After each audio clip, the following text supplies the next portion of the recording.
उनके दर्शन आज से शुरू कर दिए गए हैं।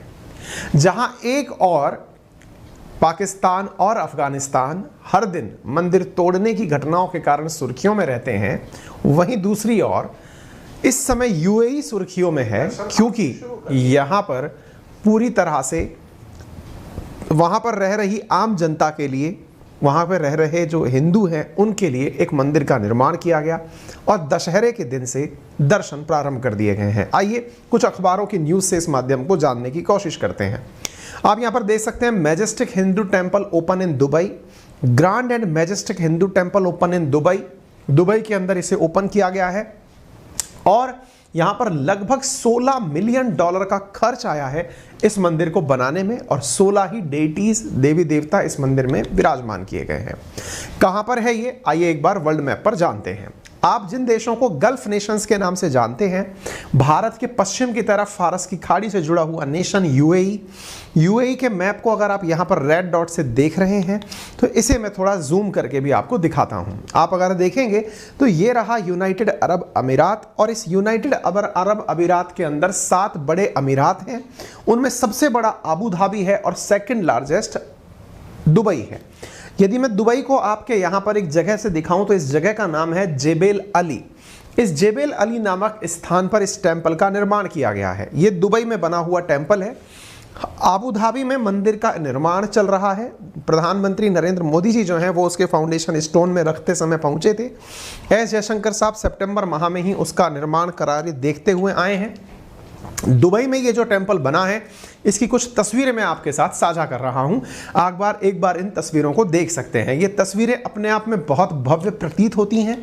इस मंदिर को देख करके आपको समझ में आता है कि किस प्रकार से यहाँ पर सभी देवी देवताओं को विराजमान किया गया है। और इस मंदिर का मुख्य आकर्षण ये लगा हुआ 3D प्रिंटिंग से बना हुआ उल्टा लटकता हुआ लोटस है, जिसको आप यहाँ पर देख सकते हैं। ये 3D प्रिंटिंग से बनाया गया है। यहाँ पर ये जो आपको घंटालियाँ लटकी हुई दिख रही हैं, लगभग सैकड़ों मतलब 100 से अधिक यहाँ पर पीतल की घंटियाँ लगाई गई हैं टेम्पल के अंदर पूरी तरह से। यहाँ पर जो मुख्य आकर्षण है जो मैंने आपको बताया वो ये 3D प्रिंटेड बना हुआ ये जो गुलाब, ये कमल जो लगा हुआ है ये है। इसके साथ साथ यहाँ पर मंदिर के जो पिलर्स हैं उन्हें बड़े ही खूबसूरत तरीके से हैंड कार्व किया गया है, नक्काशी के साथ बनाया गया है। मार्बल्स की वॉल बनी हुई है, पूरी तरह से मंदिर मार्बल से निर्मित किया गया है। गल्फ न्यूज़ की अगर बात माने तो सभी देशों और मजहब के लोग यहाँ पर आ सकते हैं। साथ में यहाँ सिखों का पवित्र गुरु ग्रंथ साहिब भी मौजूद है और मंदिर की दीवारों पर खूबसूरत और बारीक नक्काशी यहाँ पर की गई है, जो तस्वीरों से आपको साफ साफ दिखाई पड़ रही है। आप इन्हें यहाँ पर देख सकते हैं।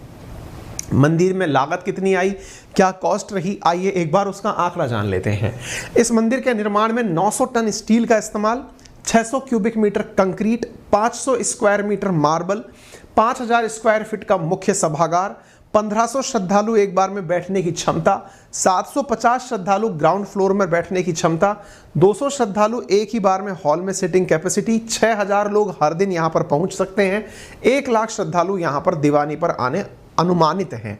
आप इस बात से इस मंदिर की भव्यता का अनुमान लगा सकते हैं। आप में से कुछ लोग पूछेंगे कि इस मंदिर का फ़ायदा क्या होगा। देखिए, एक चीज़ मैं आपको यहाँ पर डेमोग्राफी के बारे में बताता हूँ। यदि मैं यूएई की पॉपुलेशन की बात करूँ तो यहाँ की कुल आबादी 1 करोड़ के अराउंड है, लगभग 10.2 मिलियन के आसपास यहाँ की आबादी है। उस आबादी के अंदर 12 लाख लोग हिंदू हैं, यानी कि इस आबादी का 12% हिंदू हैं। इसके अतिरिक्त यहाँ पर जो यूएई की कुल आबादी है उस आबादी में 30% इंडियंस हैं। उन इंडियंस में हिंदू, मुस्लिम, सिख, ईसाई जो इंडिया से जाकर वहाँ पर काम कर रहे हैं, यानी यूएई के अंदर मेजॉरिटी इंडियंस, मतलब मेजॉरिटी जो वहाँ की जनसंख्या है वो इंडियंस की है। इसमें भी जो मैंने आपको बताया कि लगभग 10% इस एरिया में हिंदू, 10 से 12% हिंदू हैं, तो उनके लिए कोई भी टेम्पल पूरे यूएई के अंदर नहीं था। ऐसी स्थिति में वहाँ की सरकारों को यह एहसास हुआ कि यहाँ के लोगों की पूजा जो फिलहाल घरों में होती है उसे किसी पब्लिक प्लेस में भी कराने का स्थान बनाया जाए। तो इस प्रकार से दुबई में दशहरे से देव दर्शन शुरू करवा दिए गए हैं। ठीक है, तो जेबेल अली मैंने मैप पर आपको दिखाया। इस मंदिर के अंदर चैंटिंग ओम शांति शांति ओम की हो रही है। वर्कशिप विलेज पूरी तरह से बनाया गया है, जिसमें कि जहां गुरु ग्रंथ साहिब है उसी के पास में चर्च भी बनाई गई है, दूसरे मतलब उसी प्रमाइसिस के नज़दीक, ताकि वहां पर सभी लोग धार्मिक आस्था के हिसाब से पहुंच सकें। जब भी मैं यहाँ जाऊँगा, मोस्ट प्रोबेबली इसी साल जाने का मेरा प्लान है, तो मैं आपको वहाँ पर लाइव जाकर के बताऊँगा क्या हो रहा है, किस तरह का मतलब एहसास है। प्लानिंग चल रही है, अगर हो पाया पॉसिबल तो मैं ज़रूर आपको वहाँ से अवगत कराऊँगा। भारत से यहाँ पर पंडित भेजे गए हैं, 14 पंडित खास रूप से भारत से यहाँ पर भेजे गए हैं। सोशल डिस्टेंसिंग और भीड़ को मैनेज करने के लिए QR कोड की व्यवस्था यहाँ पर की गई है। मंदिर में 5 अक्टूबर से आधिकारिक तौर पर मतलब सभी लोगों के लिए इसको खोल दिया गया है। ये मंदिर के अंदर का दृश्य है, जिसे आप यहाँ पर देख सकते हैं। किस प्रकार से यहाँ पर तस्वीरें दिखाई दे रही हैं, कितनी खूबसूरती से यहाँ पर सफ़ेद मार्बल का उपयोग किया गया है। हर चीज़ को यहाँ पर बहुत ही प्रॉपर तरीके से निर्मित किया गया है। कारीगर भी इंडिया से ही बुला करके यहाँ पर ले जाए गए हैं। मंदिर की नींव फरवरी 2020 में रखी गई थी और ये भारतीयों का लंबे समय से ख्वाब था कि उनके लिए यहाँ पर एक मंदिर बने, जिसमें कि वो समय समय पर जाकर के पूजा अर्चना कर सकें। ठीक है, जैसा यहाँ पर मैंने बताया कि यहाँ पर सभी धर्म के लोग इस मंदिर में आ सकते हैं। ये यहाँ के मिनिस्ट्री की पहल है। यहाँ के जो मिनिस्टर्स हैं उनका प्रयास है, उनका कहना है कि हम सब यहाँ पर एक साथ रह सकें। सरकारी प्रयास से चूंकि इसका निर्माण 70,000 स्क्वायर फीट एरिया में हुआ है, इसलिए इसका उपयोग किया गया। आप यहाँ पर देख सकते हैं, इनके यहाँ पर मंत्री हैं, टॉलरेंस मिनिस्टर हैं। उन्होंने देश के जो एम्बेसडर हैं इंडिया के वहाँ पर, जिनका नाम है संजय सुधीर, उनके साथ मिलकर के इसका मतलब मंदिर के प्रवेश द्वार पर फीता काट करके इसका उद्घाटन किया। यूएई के मिनिस्टर हैं टॉलरेंस HS शेख नहायान बिन मुबारक अल नहायान, उन्होंने इस मंदिर को इनॉग्रेट किया है। इनॉग्रेशन का पूरी तरह से एक कार्ड छपा था, आप इसके अंदर देख सकते हैं। Esteem presence of chief guest, यहाँ के मंत्री जी थे, और साथ में guest of honour Sanjay Sudhir थे, जो ambassador of India to UAE हैं, वो यहाँ पर प्रेजेंट रहे थे। ये संजय सुधीर हैं जो यहाँ पर अपने द्वारा सारी बातें बोलते हुए पाए जा रहे हैं। उन्होंने कहा कि their support of 3.5 million strong Indian diaspora in UAE, यानी इनकी बात अगर माने, जो मतलब ये कह रहे हैं तो ज़्यादा सही होगा। 3.5 मिलियन इंडियन यहाँ रहते हैं, इसका मतलब सीधा सीधा 35% है। ठीक है ना, तो इतने सारे इंडियंस यहाँ रहते हैं, तो निश्चित ही उनके लिए एक बहुत बड़ी गर्व की बात यहाँ पर देखने को मिलेगी। ठीक है, आप इस मंदिर को देख सकते हैं। इस मंदिर के साथ साथ ही गुरुद्वारा जुड़ा हुआ है, और गुरुद्वारा यहाँ पर वर्ष 2012 से कार्यरत है, और उसी के प्रमाइसिस से अटैच जगह पर इस मंदिर का निर्माण किया गया है। इस मंदिर की कुछ बाहर की तस्वीरें भी मार्केट में आ चुकी हैं, जो हमारी टीम ने ढूंढकर आपके लिए निकाली हैं। 70,000 स्क्वायर फीट में बना हुआ मंदिर डे टाइम में कुछ इस प्रकार से दिखाई देता है। जिस जगह पर यह बनाया गया है उस एरिया का नाम वर्कशिप विलेज रखा गया है, पूजा गांव रखा गया है। वहां पर 7 चर्च ऑलरेडी बनी हुई हैं, एक गुरुद्वारा वहां बना हुआ है, और अब एक टेंपल जिसके अंदर 16 देवी देवता जो है उनको स्थापित यहां पर किया गया है। ठीक है, तो आप इसको यहां पर देख सकते हैं। इस मंदिर की जरूरत क्यों थी वो मैंने आप लोगों को प्रॉपर तरीके से बता दिया। क्या क्या खूबसूरती थी वो मैंने आपके सामने रखने का प्रयास किया है। जब इसका उद्घाटन समारोह हुआ तो उसके अंदर विभिन्न धर्मों के धर्मगुरु यहां पर मौजूद थे, और बेसमेंट के हॉल में सभी ने बढ़िया से यहां पर भोजन किया है। आप सेरेमनी को और दीप प्रज्वलन को यहां पर होते हुए देख सकते हैं। ये अपने आप में काफ़ी पर्याप्त है ये जानने के लिए कि दूसरे देश की कल्चर को यहाँ पर, क्योंकि ये पूरी तरह इस्लामिक राष्ट्र है, उन्होंने हिंदू कल्चर को कितनी अच्छे से अपने यहाँ पर एडमायर किया है, और पूरी सेरेमोनियल तरीके से इन्होंने इसको सेलिब्रेट किया है। आप यहाँ की तस्वीरों में इन चीज़ों को देख सकते हैं। आप देख सकते हैं कि ये अपने सिर पर तिलक लगाते हुए देखे गए हैं, और ये तिलक क्यों लगा रहे हैं, क्योंकि यहाँ पर ओपनिंग के समय पर जो प्रोसेस होता है मंदिर की एंट्री का, उसको ये फुलफिल करते हुए, ताकि लोगों में एक सांप्रदायिक सौहार्द का माहौल जाए, और बड़ी मात्रा में इंडियन डायस्पोरा जो कि टैलेंटेड है या फिर जो वर्क मतलब काम करना चाहता है, वो UAE को अपनी तरह से समझे, और इस प्रकार के भाव को ये पहुंचा करके UAE के अंदर और ज़्यादा भारतीय कामगार, और ज़्यादा भारत का जो टैलेंट है उसे अपनी तरफ आकर्षित करना चाहते हैं, ताकि उनके अंदर इस प्रकार का भाव हो कि यह देश हमारे लिए रहने लायक है, और इस आधार पर लोग यहाँ पर पहुँच सके। यहाँ का जो प्रार्थना स्थल है सफ़ेद सभागार है।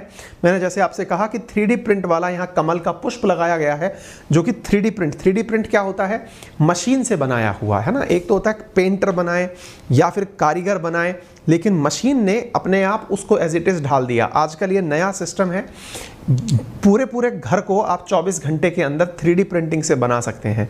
जरूरी सामान मशीन में डाल दीजिए, मशीन में आप अपने हिसाब से जो डिज़ाइन चाहते हैं वो सेट कर दीजिए, बस छोड़ दीजिए, मशीन अपने आप पूरा मकान या घर जो भी आप संरचना बनाना चाहते हैं वो बनाकर तैयार कर देगी। ये भविष्य की टेक्नोलॉजीज़ में आने वाला समय 3D प्रिंटिंग को लेकर काफ़ी ज़्यादा मायने रखता है। इसके साथ साथ यहाँ पर एक डिजिटल लाइब्रेरी बनाई गई है जिसमें वैदिक भाषा से जुड़ी जानकारी के लिए फिजिकल और ऑनलाइन क्लासेस भी ऑर्गेनाइज कराए जाने का प्रस्ताव रखा गया है। ठीक है, इस टेंपल के अंदर प्रॉपर तरीके से फिलहाल दिवाली सेलिब्रेट करने का इंतजार किया जा रहा है। इसके अंदर प्रॉपर तरीके से किचन भी बनाई गई है जिसमें हजारों श्रद्धालुओं का खाना एक बार में बनाया जा सकता है। ज्यादातर हिस्से में सफेद संगमरमर का उपयोग हुआ है। मूर्तियां जयपुर, कन्याकुमारी और मदुरई से यहां पर पहुंचाई गई हैं। आप इन दृश्यों को देख करके अंदाजा लगा सकते हैं। इस मंदिर में जो निर्देश लिखे गए हैं वो हिंदी और अरबी भाषा में लिखे गए हैं। किचन में एक बार में 1000 से ज़्यादा लोगों के भोजन तैयार होने की व्यवस्था है। अगले साल दिवाली तक जो कि तैयार हो जाएगी। इसमें फ़िलहाल तय नहीं है कि कौन सी तारीख को ये किचन जो है वो चालू हो पाएगी। ठीक है, इसके साथ साथ जो पिलर्स हैं उनकी डिज़ाइन गुजरात के सोमनाथ मंदिर से प्रेरित है। शिखर हिंदू मंदिर की नागर शैली से प्रेरित है। मंदिर निर्माण की अनुमानित लागत 550 करोड़ रुपए है। इसका शिखर पूरी तरह पीतल का है और ये काफ़ी दूर से नज़र आता है। टेम्पल का जो शिखर है नागर स्टाइल में बना हुआ वो काफ़ी दूर से दिखाई पड़ता है। पिलर जो सोमनाथ टेम्पल है वहां से प्रेरित दिखाई पड़ते हैं। ठीक है, तो इस प्रकार से आपको यहाँ के मंदिर की विशेषता मैंने बताई। निश्चित ही आपको सुनकर के भी भारत और यूएई के संबंधों में इससे और ज़्यादा मजबूती प्रतीत होगी और आने वाले समय में भारतीय डायस्पोरा यूएई के अंदर और ज़्यादा खुलेपन के साथ अपनी काम कर पाएगा। इसके साथ साथ प्रधानमंत्री ने वर्ष 2018 में इसी यूएई के अंदर जो आबू धाबी करके इनकी सबसे बड़ी अमीरात है वो वहाँ पर फाउंडेशन एक और टेंपल का रखा था 2018 में, और वो टेंपल अभी भी बन ही रहा है।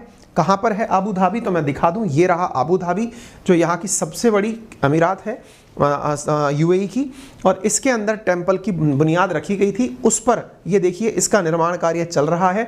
ये निर्माण कार्य देखने के लिए 1 सितंबर 2022 को जो हमारे एस जयशंकर साहब हैं वो इसकी कंस्ट्रक्शन साइट पर विजिट करने के लिए गए थे और बाकायदा इस टेंपल को वहाँ पर देख करके आए हैं कि वर्क प्रोग्रेस कैसा है।